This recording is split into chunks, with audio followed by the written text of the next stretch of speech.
From Reminder Media, this is Stay Paid, a sales and marketing podcast on a mission to help you close more deals and retain more business. Hosted by the VP of Marketing, Josh Stake, and Reminder Media's president, Luke Acree. So get ready to hear the golden nuggets that will allow you to live a life of freedom tomorrow, but only if you take action today.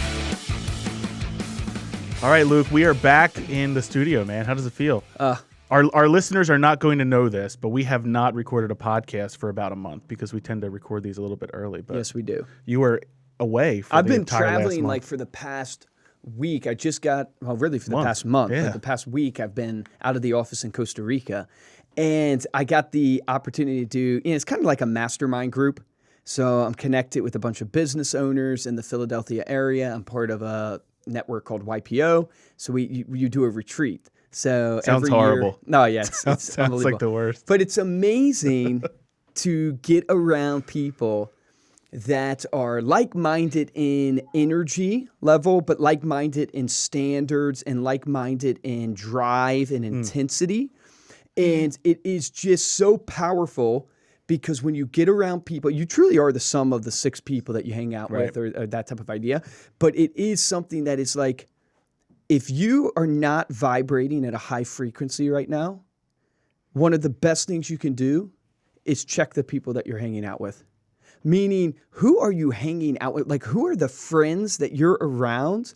And it's so sad sometimes because the people who love you so much, they're not the best people to hang around with. Like, you think of like your parents or like something, like you got to cut the people out of your life, not out of your life totally, but when it comes to like and especially the advice assessing you take, where you're spending your time, where right, you're spending your time with. Correct. So getting around people at a higher frequency level that vibrate with intensity, Constantly push you. Yeah. and it makes you go, well, one, it's encouraging because you realize you're not the only one with problems. Yeah. So I always say that when I go to YPO. That's like the standard thing I come back with. I go, Man, I'm not you should the hear about their only one. problems. I know. Geez. Okay, I'm not the only one with problems. I'm not the only one that has a bunch of issues going on. But so that's an encouragement thing. But then two is just, it's a reality check of going, what am I doing? Yeah. What am I? It almost gives you confidence. What's that I've come back. It's I've that temperature made Ed so Milet many- talks about. Like you set the temperature for your life, and no matter if you're on a hot streak, you might be hot, but ultimately you're going to come back down. If you're cold, you're going to do what it takes to get yourself back up. That just helps you. You can increase the temperature. You just have to do it very consciously. And make that decision that you have been holding off in your mind right now, that you have been wrestling with forever. Freaking make that decision and move. We function in so much fear. It is ridiculous. And the reality is it's never as bad as you think it's going to be. Yeah. And you deserve better. You deserve better.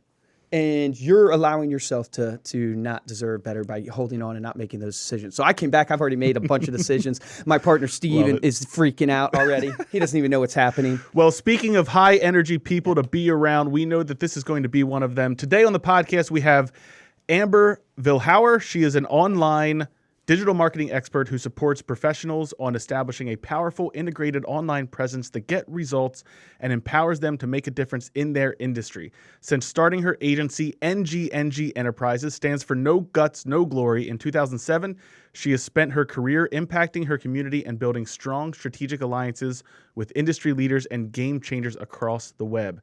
Amber has supported more than 1,000 entrepreneurs on 6 continents to get maybe Costa Rica. To get results.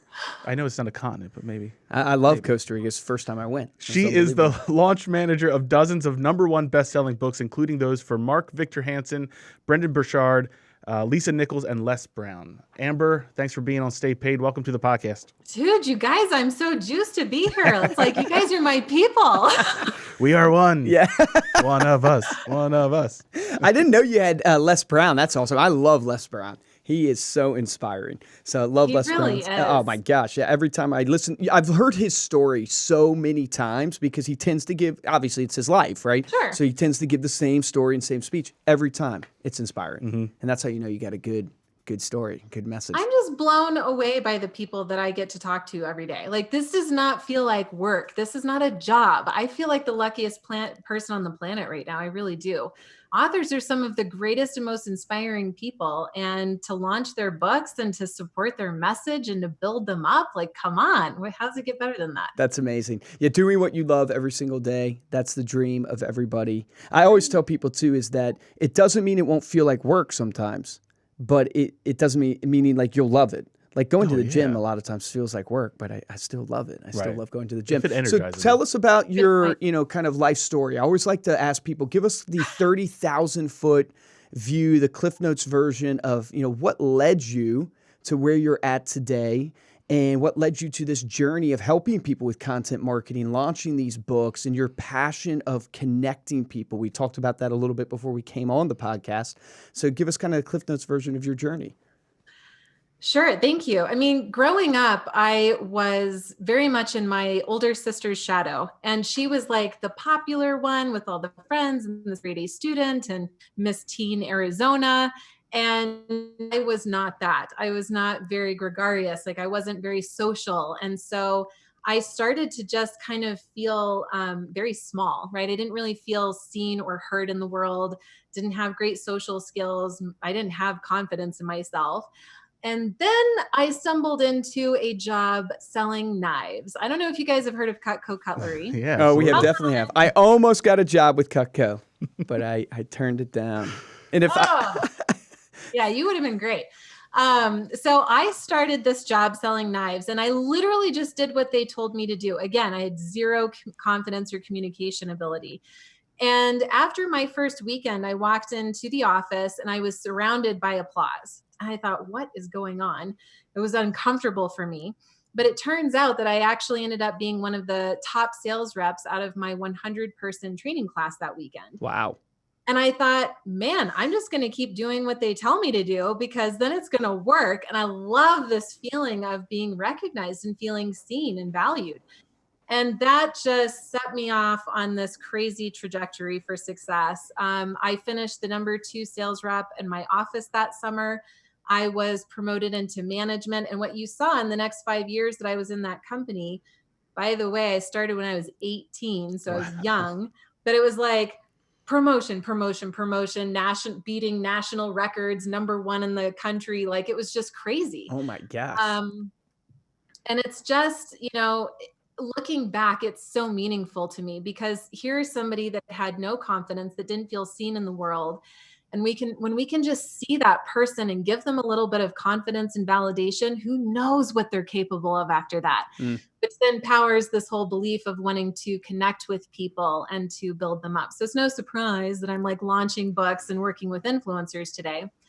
But just as random as it was that I got this job selling knives of all things, about 5 years in, I kind of felt like I had gotten as much as I was going to get out of that opportunity. So I was looking for the next thing. And I was about 24-ish at this time. And there was a local conference here in Denver that was teaching entrepreneurs how to get capital into their business and how to market online.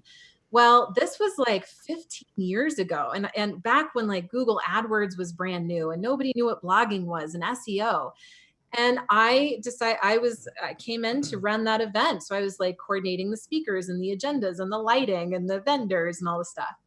And that was my first introduction to the online world. And I thought, well, now this looks like a challenge. And so literally I went home from that event. I taught myself code. I set up my own website. I started learning everything that I could about copywriting and conversion. And I was testing things and doing social media. And all of a sudden, people started just coming to me saying, can you help me do the same thing? And I thought, sure.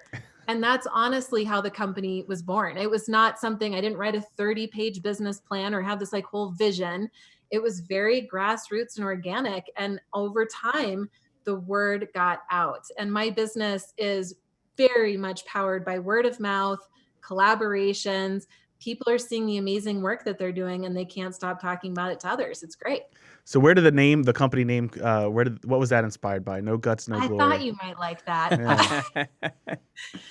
No guts, no glory. So I was trying to think of a company name and I didn't know what I was doing. I was young and, just figuring out my way.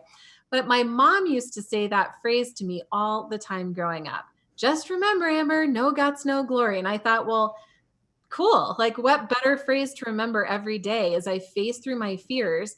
And then later you see it became something that was really important to my clients coming in. And so now everybody loves this idea of like, no guts, no glory. You're scared to death to record that podcast or turn on the video camera or do live streaming or publish that book or make that sales call. Like, no guts, no glory. And so I've really appreciated that that's what it ended up becoming. Yeah, we've talked about that on past podcasts where it's like so many people don't get into content marketing or they don't want to do the video because they're scared or they've, no one wants to stare and look at the black emptyless soul of a camera lens and try and like bring your real personality out. But it really is like difficult. We've talked in the past. I've had to kind of force myself to do this with the 5-second rule where it's like, just count down from 5. And once you hit 0, like you have to do it. There's no turning back at that point. You just commit to it and do it. So let's talk about, about content marketing and kind of, how can like a service-based sales professional begin to use content marketing, start to develop content? And then I know you talk a lot about like repurposing content as well across social media or other types of communication. So talk a little bit about that. Thank you. I definitely encourage everybody to use video. Video. People get so sick of me saying that, but that is the best way to make a personal connection in a digital landscape, right? Because we're highly intuitive beings and we make a lot of our decisions based on how we feel about things, whether you're conscious of it or not. So if I'm watching a video of you, I'm reading you and you can't hide from that, right? And so I'm making these judgments, these assumptions. It's building up this intuition in me. So I'm a huge advocate of video, and to overcome your fears of video and staring into the black emptiness of it, I have a couple of quick tips. One is that right before I get ready to record video, I just try to think of somebody really recently that like rocks my world. It's usually going to be a client that has a lot of high energy, fun to work with. I'm just having fun every time we have that conversation. That's who I'm thinking of. So I'll think, okay, Victoria, this one's for you. And I'll just hit record and I'm only thinking about Victoria in that moment. Yeah. What a great tip. So now it's like to take your feeling, Luke, it's like you're getting your energy levels up in that moment. And then what happens is so cool. You start to attract in more Victorias because of the energy that you're putting out into that. And people are resonating and connecting with that. So it's really been a way that I've been able to attract in more of the right people. And the people that aren't a fit, they might look at me and think, she talks too fast or she's too smiley. I don't like that at all. They're just going to naturally I don't want them anyway. Yeah. Right? And I won't even know that person watched the video or not. But the right people are just like, they are so excited to connect with me. That's great. And we'll move on into a sales call and they'll say, Amber, it feels like I already know you. And yet we haven't even spoken before. So video can be a great tool. That's one way to overcome it. But yes, the repurposing, I think it's just smart. And it was born out of necessity. As a business owner, you've got a million different things going on. So to try to reinvent the wheel and start from scratch every single time, it just doesn't make sense. It's not a good use of your time. And there's value in every single thing that you create. So even out of this podcast, you could be chopping that up into several different segments. In fact, I know that you do. And I think you have a really great Facebook channel. So everybody needs to go like your page if they haven't already. But you really can start to repurpose that into social media content that engages and attracts in the right kind of audience that you're looking to continue to build. So repurposing content, repurposing video, do you have to, how do you do it? Do you have to hire a video editor? Are there tools you can use to do this on your own? Like, what are the steps? Both. There's no wrong path. You have to do you. For me, I can't, I'm a stickler for quality. Yeah. I'm not going to put something out there that isn't like of Amber's quality, right? Because that's a part of your reputation. So it does matter how you get this stuff done. For me, and I know a lot of business owners will be able to relate to this. You kind of think like, I know the right way to do everything in my business, right? So maybe you come up with the process the first time, but the key is to systematize it. The key is to document the step-by-step of how you want things done. And here's the missing ingredient though. Tell your people why you want it done that way. So instead of just saying, I want you to take the best 1-minute clip of this podcast episode and repurpose it in these areas, tell them like why you want them to do that. Well, I figure if we do this 1-minute segment, then that's going to give people enough of a taste to then what we ultimately want them to do is go subscribe to YouTube. When you're telling your people why you want them to do something, you're developing their thought leadership now so that they can start to think on their own as an extension of you. Then they're producing higher quality work as if you were doing it yourself. I literally recorded a batch of short little educational videos. I documented every single thing I wanted a virtual assistant to do on my behalf. I would want them to first watch the video. Then I would want them to extract out key takeaways. Then I would want them to circle the keywords. Then I would want them to do a little bit of keyword research to figure out what people are searching on the most. I would want them to come up with a title and a description, and here's how I would want them to do it and why. And then it would be like repurpose the video into a blog post because I didn't want to do that anymore. How do we optimize that for Google? How can we repurpose that to do all of my social media and make it sound like it was Amber doing that social media, even though it really wasn't me there? How can we repurpose that to send out a weekly email? So did it take me time? Yeah, it took me a little bit of time. I documented out every single detail, sent that to my team, and then I didn't have to worry about it after that. When I explained the why, they just started to pick up on how Amber would do it. Because I led with that video, they were using my words, my personality, and all of the other content, and it just worked like a charm for us. Now, it's an incredible leadership tip is explaining the why to people is pretty much the most important part because it gets them bought into what they're trying to do. I'm curious, one of the hardest parts of shooting video, doing blogs, doing emails, everything like that is the content of what you should be talking about. So, our audience is small business owners, real estate agents, insurance agents, a myriad of different industries out there. I'm curious, like, as you look at those industries and you think about content, so, okay, I want to shoot video because it's video, and that's how I'm going to stand out. What is the content that you're seeing is resonating with people? Well, I think the safest bet is something education-based, right? Based on the frequently asked questions that your audience wants to know the answers to. That's the easy win. That's the layup. Because when you think about it, your audience is out in Google every single day posing questions. They're wanting to know how to do X, right? So if in your videos you are giving them the answers or the tools or the ideas, then you become the hero, right? And now if you're leading with video, you've had an opportunity to develop this personal relationship, and now they're going to look at what else you have to offer. So that's kind of a safe bet, regardless of what industry you're in. Some industries will have a hard time doing that. So another idea to look at is story-based content, right? So you do have teaching moments within a story. But you might be talking about, hey, I was going out and I was talking to this client about blah, blah, blah, and they had this problem. And this is what, the advice that I gave them. And then they went out and did this other thing. And here was the result of that. Oh, that's a great idea. People love stories. They remember stories. They share stories. And now they're just like embedding you into their brain even further. So it is a form of education, yes, but it's a little bit more entertaining. And you could do one of those two things and it would work really well. I love that idea. I love the idea. Everybody has, especially like in real estate, everybody has a crazy buyer. Right. Or a crazy seller. Totally. Yeah, I mean, everyone's got. You don't have to mention the name of people, but sharing that, that's such a great idea. Yeah. Sharing the story and get people engaged because it also gives them a connection to you on your journey, and they feel part of your journey in your business, and they are subconsciously going, "Oh wow, look how Josh treats crazy buyers."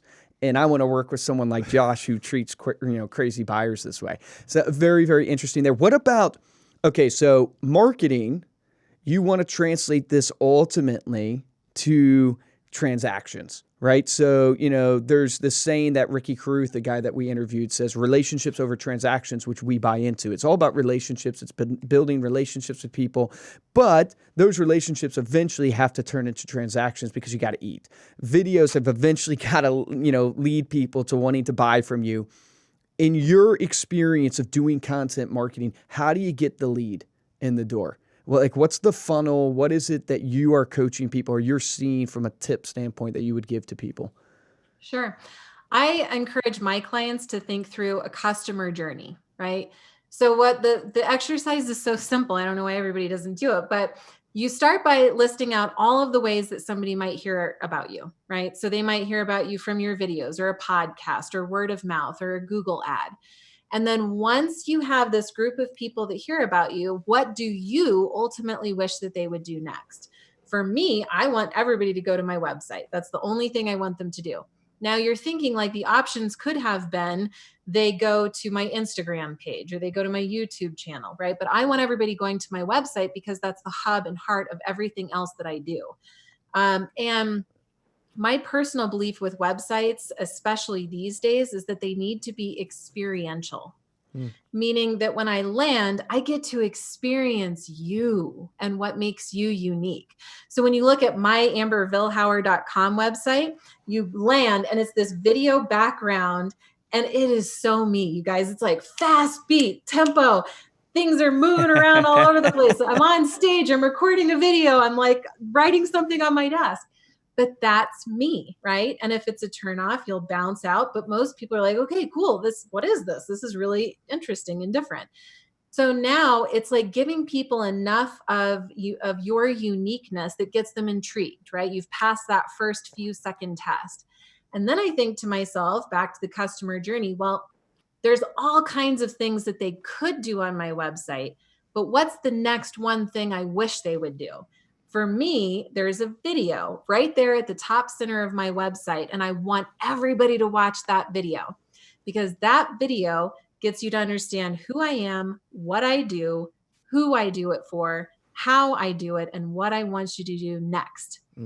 So then what do I want you to do next? Ultimately, is I want you to opt in to download my pricing menu. It's this gorgeous 20-page PDF that talks about all of the services that we offer and why they are different, why they are meaningful. It showcases our pricing, payment plans, testimonials. That is like a salesperson in a sense. My personal approach to business is I want to be fully transparent.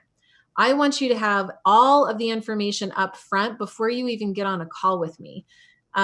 There are other brands that are like the opposite of that. But so you have to do you in this process. But gosh, has that worked well for me? For my audience type, they come in, they appreciate that I've told them the process, the pricing. They appreciate that they feel like they've already gotten to know me on that video. So by the time we get to a call, I started closing more than 80% of the time on these calls because they were properly prepared going into it. You're now, a beast. prior to that, it was like 25% of the time. All right. So you're closing at 80% because you've done this, journey now, this customer journey on your website. But I'm curious, like when you're coaching clients, because it seems really intense. So they have to do content, right? And then they have to do this journey. Is there like a formula you follow for the customer journey? Like that's really easy for someone to do? Is it something that's going to take a lot of testing? Like just in you growing your business for yourself, has it been something that you've had to really refine over the years, or is it something that now you've kind of developed into a process for your clients? Honestly, it was pretty fast and easy. I'm not going to lie. I love that. And that's the good thing, right? And the audience is cheering right now if we have the sound box. I know. Like, I don't want to overcomplicate anything. Life is complicated enough. So it's like I am constantly thinking about what's the easier, simpler, better way to do things. So really what's happening is by giving your audience, whomever your prospects are, by giving them some of the information up front, it's actually going to save both of you time in the end, right? Have you seen your leads, have your leads fallen? Like has your conversion rate on the page gone down at all? Like the number of leads that you would be getting, has that gone down the more information you put up front? The number of opt-ins has decreased, but the number of qualified opt-ins has increased. Yes. Right. Yep. So what happens was I just got rid of all of the fluff. I got Yeah. rid of the people that weren't really a fit anyway. I feel like so much of what's being taught right now in the online world is all about list size. The bigger the list size, the more, Yeah. famous you are. Yeah. But honestly, I know those people, and I know behind the scenes, their lists are not converting as well. Like, it's full of people that are like, oh yeah, he's cool, but they're not engaging. I would rather have a smaller list of highly qualified, engaged people that I can actually create transformation with. But that's just me. I mean, to each their own. I think it also depends on the business model itself. But in general, the simplest way to look at the customer journey is people are going to be finding out about me somehow. They go to my website, and I'm probably going to want to have them do one of two things. I'm either going to want to have them pick up the phone and call me, or apply beforehand, some version of calling, or I'm going to want them to join my email list, right? Mm-hmm. So it's, yes, they're going to absorb my video content and check out my blog, my testimonials and all the stuff. But ultimately, we want them to pick up the phone and call or join your email list. And that's really the next step of the customer journey. So it's just kind of thinking through, like, what state of mind would somebody need to be in order to want to pick up the phone and call me? How could I develop enough trust and transparency on that website to where they would just call me right off the bat? And usually it's going to be, you've put some sort of video on your website that builds that trust. Yeah. That's actually a golden nugget right there of the statement of, from a marketing perspective.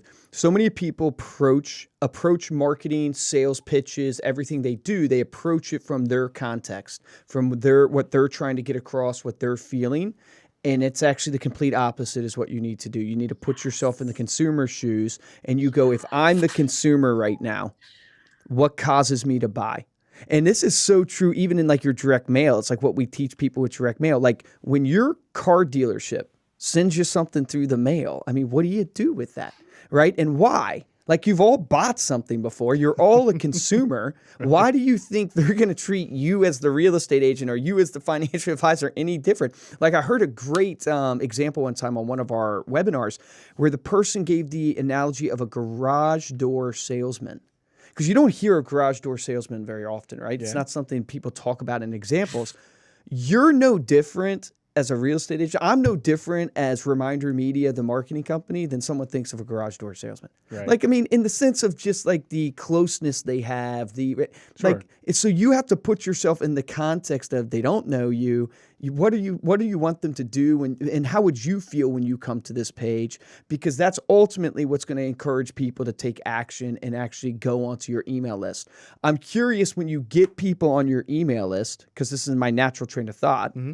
Where do you go from there? Well, how many emails do you send them? Yeah. How often are you sending them emails? What does that look like in your journey? We're getting all of your secrets to grow your business. I love it. Dude, I love this stuff. You can have it all.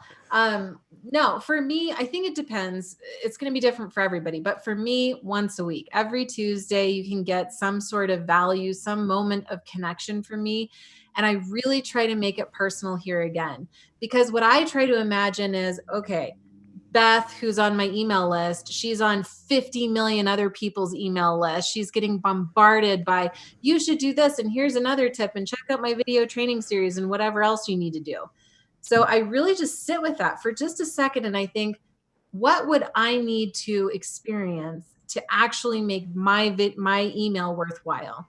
So usually there's going to be some sort of transparent moment where I'm sharing, like, for example, I just launched a course last week. And so there was this email that went out that was like, gosh, I have to be honest, I'm nervous to send this email right now. And that was the way I started the course launch, And that's awesome. Some people might think that that's a risk, but you know what I say? It's human. Yep. Right? Yeah. Who does not send that launch email and isn't nervous of what's going to happen next? So I just put it out there. And you know what? As a business owner, as a marketer, there is such freedom in just being honest and real with people. Yeah. The people reading that email, they really appreciate that. Yeah. And so you don't have to overdo it. It's just like simply like, I have the guts to be honest with you right now. And so that might change, but then I go into some value. So I'm always educational. I'm always inspirational.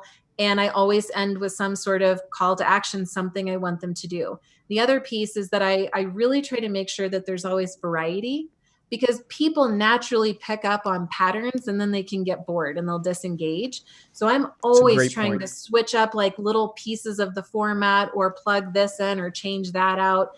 And it's a simple text email, but it always feels like something new and fresh and original. Yeah, no, it's a great tip. I hope everyone caught that in terms of when writing an email, to be human. We have seen in our own business such a dramatic shift in like email engagement since sending emails from you, Luke. And instead of it being like a company, welcome here at ReminderMedia, we want to provide you with the best tools available for your referral and repeat business marketing. I love the voice too, because that's exactly how people what read you hear. To just being completely real. As a matter of fact, we had a webinar recently where we had an email go out with a typo in the subject line, and the number of people, like everyone's like so excited to point out the typo. Like, I'm going to be the one to let them know that they made a typo. And so the next email was just my embarrassing mistake in the last email, and it just went into, hey, here's what happened. I was debating between these two subject lines. My team switched this one at the last minute because they didn't realize I was trying to do this. And that had the amount of people, number one, the amount of engagement that people actually signed up from the webinar from that email. It's crazy. And then number two, the amount of people that responded back like, hey, we're all human. You made a mistake. It's okay. It's amazing. Thank you, everyone. Yeah. Short emails. Do you find short emails do well? Like couple sentences? Do you find longer form conversational emails? I'm just curious what you're seeing. Both have worked for me. I'm a little long-winded when I'm writing. Me too. So I think people might be used to that for now. But for me, I don't really focus on length as much. I focus on, did it matter? You know, was there real value? Was there some potent punch in the face in that email? And if not, then what am I doing? Am I just wasting their time and mine? So I really I check myself before I do send anything out. And I think, was there value in that? Some of my YouTube videos, for example, some are 3 minutes, some are 20 minutes. So I feel like however long it needs to be to really have the message land and to try to get a transformation to occur, that's my honest advice. I mean, everything is worth testing online, but I've seen statistically both can be successful. So you have to do you. I love actually that mindset, because it also frees you, because you're in a value driven mode. And the hardest part about marketing, I'm sure you can relate to this, Josh, is you're just trying to do everything by engagement and statistics that you end up missing out on what you're actually trying to deliver from a value standpoint, where it's like when you study like entrepreneurs and you look at the Russell Brunsons of the world and all these genius marketers out there, they're kind of raw and dirt. Like, they don't have the best designs. They don't have the best written emails, but they're just doing because they have a message to share. And we see this on the podcast all the time. Like, when you have a message to share, it just flows. Yeah. And it's just crazy versus the people who are like so prepared. And it's like, it's crazy how the preparedness makes people not relate to you. And the relating is what is going to drive people to connect, and connection is what drives people ultimately to want to do something. Well, we had Jill Fanslaw on the podcast. She's with AWeber. She's like their content manager. And she said she used that acronym ROT, like make sure your email doesn't contain any of this. And it was like redundant. I can't remember the O is not, I think it's obsolete. Like it's not obvious or obvious maybe. Or something. And then the last one was trivial, which speaks to what you're talking about, which is if it's trivial, if someone doesn't need it, if it's not providing value, don't send it just so that you have another digital touch. This is a in your major marketing problem in the content marketing world. Like, we find ourselves sometimes doing it. There's so many obvious, I have to post 5 high times a day, principle right? things that content marketers and influencers and the Instagrams and the LinkedIn, it's like everybody's posting the obvious, trivial stuff, and it's noise. It's like it's a huge problem in the content world right now. It's because it's so easy. Yeah. And everybody hears what this person, everybody hears what Grant Cardone says, or Ed Milet, or Tony Robbins, or Dean, or whatever it is. And they take it and they put it in their soundbite and they say it, and it just is a loop. And then before you know it, you're believing this. And you're like, where did this come from? Honestly, and I know this is kind of what's crazy about our world. I'm only subscribed to one person's email list. I really try to be careful about the input that I have in my mind, because I'd rather my content and my delivery be as original as it can possibly be. And a lot of times it's like maybe somebody else is saying something similar in a similar way, but to me it feels very genuine. It feels very authentic and very original. I love because that. I clear out a lot of the noise.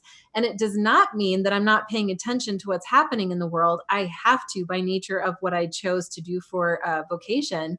But I guess I do it in doses, right? Instead of letting it become my mindset and then I can't think creatively for myself. So I definitely think we need to get out in the world and have more conversations and just tap into who we want to be and what's the message that we want to share. I'll give you one other random thing that just came in. I decided to start this Instagram series called Things I Want My Son to Know. And I was really having a hard time with like Insta stories, and I knew I should do it. And I just wasn't enjoying the process until I came up with this idea to do it based around things I want my son to know. So I will pull up my phone and say, what I really want my son to know is to be kind or respectful or thoughtful or funny or whatever it is. And people dig it. It's they awesome. love it. That's a great Just idea. the title alone. That's awesome. And it's Things like, I want- what the heck does that have to do with websites or book launches? But, when you have space to just think and be yourself, these ideas come through. And I encourage that. And that's what people want from you anyway, not to be a replica of somebody else. I was talking to my brother, Steven, the other day about this idea of it really, like, what's your value that you are bringing to the table? Like so many business owners, and I've gone through this, it's like you get into an industry and you believe there's a right way to do something, and you're trying to follow a mold, and there's nothing wrong with looking at the people that have gone before you. That's actually wise. That's called wisdom. Right. But Yeah. you think there's like, and you start not realizing that you have a specific value proposition that you bring to the table, and it's part of who you are. And so often you box yourself in, and like, my brother's biggest frustration? He says people don't problem solve. They don't just think because there's supposedly a right way to do things and a wrong way to do things. And literally 99% of people, it feels, it's just like, well, there's a right way to do things. It's just like, no. What are we trying to practically do here? Like, what are we trying to practically do? And they go, well, here's how I would do it. Yeah. If I'm trying, it's not a right, wrong, who tells me this. It's how do I accomplish the goal at hand?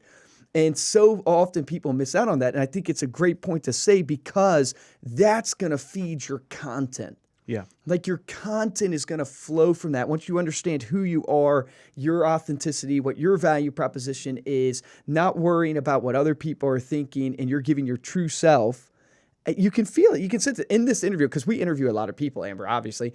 You can feel the authenticity. It's weird, even though you're on video. Like, you can feel I like you guys so much. But you can feel the authenticity versus there have been times we have gotten off and gone, that felt kind of regurgitated or rehearsed.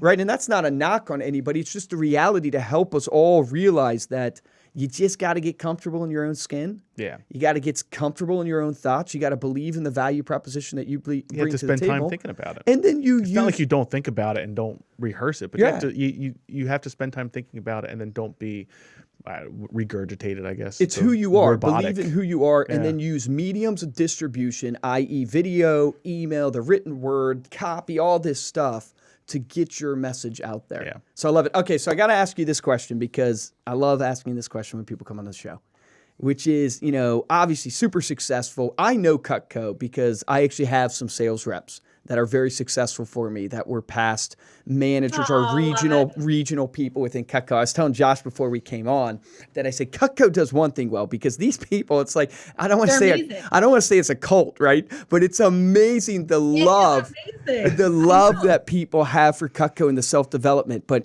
the reason why I mention that is because you obviously were breaking records in Cutco and all this, which is extremely impressive. It's a big company, a lot of salespeople. You've been successful in your life. You've now started your own company. What are the routines? What are the things that you have done that you're looking back now and you go, this is what I do every day, every week, whatever it is, that has driven success for me? A great question. I'm a very routine, scheduled, structured person. And I was even before my 3-year-old, but now it's like even more so. I actually have a few different routines. It starts with my morning routine where I will wake up around 5 a.m. and it's all about getting my head in the game, getting my mind right. And so usually it's going to involve working out. Sometimes it's listening to music and just thinking, slowly getting ready. I'm never in a rush, not ever. I would rather get up early, take my time with it. That is impressive. I'm really just thinking through my day, who I am, what's troubling me, what's exciting me, why. And then all of a sudden by, about 2 hours will pass and then it's like go time. Get my 3-year-old up. It's like the bath and all the stuff, all the morning routine with him. But by the time I get into the office at 9, I'm prepared for the day mentally. Then I have my day and then I have this like end of work routine. So before I leave to go pick up my son, I have about 30 minutes carved where I'm not like rushing last minute emails and chaos. It's like, okay, this is my time to transition. And what I will do is I will methodically clean my desk. I'll put the Post-it notes away, put the pens where they belong. I will pull out my to-do book. I designed my own because I couldn't find one that like really. Of course you did. That's awesome. Oh, Amber, I know it's ridiculous, right? And so what happens is there's a page for each day. And what I will do is I'll turn the page and I will write out tomorrow's to-do list. That's brain fantastic. dump everything that's on my mind. I'll prioritize. I'll think about my calls for the day ahead or the podcast, whatever else that I'm doing.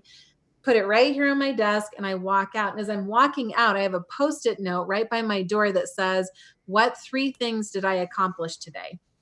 Because I really want to not always just be thinking about what I didn't accomplish or what's ahead of me. I want to give gratitude for what I got done today. And I want to take a moment. So I'm thinking about that while I'm walking out the door. Then it's all family time. And the beautiful thing is because I'm not obsessing like, oh, I got to remember this thing for tomorrow. Oh yeah, I got to do this other thing. It's already on my to-do list. So I'm not distracted. I get to just be with family. And then once I put Clay down and it's like finally Amber time again, usually I'm exhausted. It's like 8 o'clock at night. You just go to bed. But right before I go to bed, I really just try to get my mind here again in the right place. So I'm thinking about something that's positive. I'm just preparing for rest. I've been told that if you think about something happy or positive, like that's going to help you process the day as you're sleeping. And I've noticed that ever since I've done that, like I used to have these really nasty nightmares all the time. I don't know why, I just did, but I haven't had those in a very long time. That's crazy. And I wake up feeling recharged. I'm ready for the day ahead. And then it just keeps cycling through. I want to try that. I've been having some weird dreams lately. Yeah. Ariel was in my dream recently. We were playing kickball. You know what's crazy? Producer Ariel was in my dream. I have so many people from work that end up in my dreams. It's because obviously I'm seeing Now, do you still have time. people in your work at work in your dreams when you do that? I work a lot. Yeah, because I'm going to start actually trying to think happy thoughts now. No offense to the people I like that at work. idea. Okay, so what advice then? Here's my last question for you: is what advice would you go back and give younger Amber, knowing what you know now? Yeah. I would say take more risks sooner is what I would say. I'm somebody that likes to be very prepared. I'm hyper intentional. Everything I do is very intentional. And so it requires thought, right? Like I want to do good work in the world. I want to be my best self. I want to elevate every experience. But that also can slow things down a little bit. So I think that there are moments in my life that I wish I just would have gone for it. I would have asked that person for what I really wanted the most, I don't know. And who knows? But honestly, guys, looking back, especially in contrast to who I was as a teenager and how lost I was and how scared and lonely I was, things are sitting pretty good right now. And I'm pretty darn happy with everything I've accomplished. That's amazing. And feel very grateful. That's so awesome. Be. Well, thank you so much for being here, Amber. I know your website is ambervilhauer.com. We'll put that in the show notes, but I'll spell it for you as well. AMBERVILHAUER.com. I got that one right as Gosh. opposed to that at Luke Acree that I spelled wrong. Yeah, Josh spelt my name wrong. It's like so much for being BFFs. Yeah. Actually, I saw that. I actually saw that. You saw that clip? I did. You heard it wrong. That was really funny. Anything else? I know that your website, ambervilhauer.com. Any other sites or social media handles that you want to plug? I'm all over the place. Just Google me. I'm everywhere. So if Instagram's your thing or YouTube's your thing or Twitter's your thing, obviously by nature of my work, I'm everywhere. So I would love to just connect with you. Maybe drop me a note somewhere and let me know an aha that you had as a result of our conversation today, because that matters. When you reach out and tell people what made an impression on you, that matters. So whether you do it with me or future guests, just keep using your voice. That's Absolutely awesome. Love that. Thank you so much for being here. And thank you for listening. To dive deeper into this episode, get all of the links we mentioned, and to see the video, you can go to staypaidpodcast.com. And if you are interested in supporting the show, which I know you are, there are 2 ways we ask you to do that. Number 1, head on over to iTunes, drop us a 5-star review, leave a comment. Yes, we're please getting low on comment. reviews. I tried to pull some featured reviews for this episode, and there wasn't any to pull. Come on, people. Come on, Guys, you guys are breaking my heart. Breaking our hearts. You don't want to see Luke Acree cry. It's like ugly crying. I love the tip. Go leave a comment on the review of what you learned. An from the aha show. moment that you pulled from this show. I love that. The best way to support the show is to tell a friend about us. Share it on your social media. Let other people know about it. We're trying to get to that number 1 spot in iTunes. So share. If you want to get hold of me or Luke. What's the highest we've been?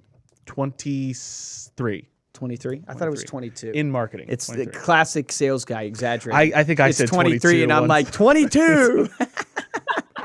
If you do want to get hold of me or Luke, you can email us at podcast@remindermedia.com, or you can find us on Instagram. We are at Stay Paid Podcast. For this episode of Stay Paid, I'm Joshua Stike. Guys, and I'm Luke Acree. There's so many golden nuggets, but I want to give you guys an action item that I think is super easy and really something unique. I actually want to try it for ourselves, is the idea of filming a video of a story about one of your clients, whether it's a testimonial or like a journey you went through with them. Especially, man, if you're in finance right now and the market is doing what it's doing and everything like that, I mean, I'm sure you're getting so many client stories that you can share and how you help people through this time. Or if you're dealing with a crazy buyer or whatever it is, pull out that video and literally tell that story. Tell that story, and now you have an incredible piece of content from a video perspective, and then turn that video into an email. Turn that video into an email and send it out through email and practice that repurposing. That is an incredible action item that all of you can do this week. It's not hard. Pull out your video camera. Pull out your video camera. Do people even have video cameras anymore? Your camcorder, your VHS camcorder. Your VHS. Strap it on your shoulder. Pull out your cell phone. Ariel's laughing her head off. Pull out your cell phone. Film that video and start sending that out to your people. I want to try that this week with the company. So remember, guys, the difference between a top producer and a mediocre producer in every industry that we've worked in is top producers take action. Take action on that today.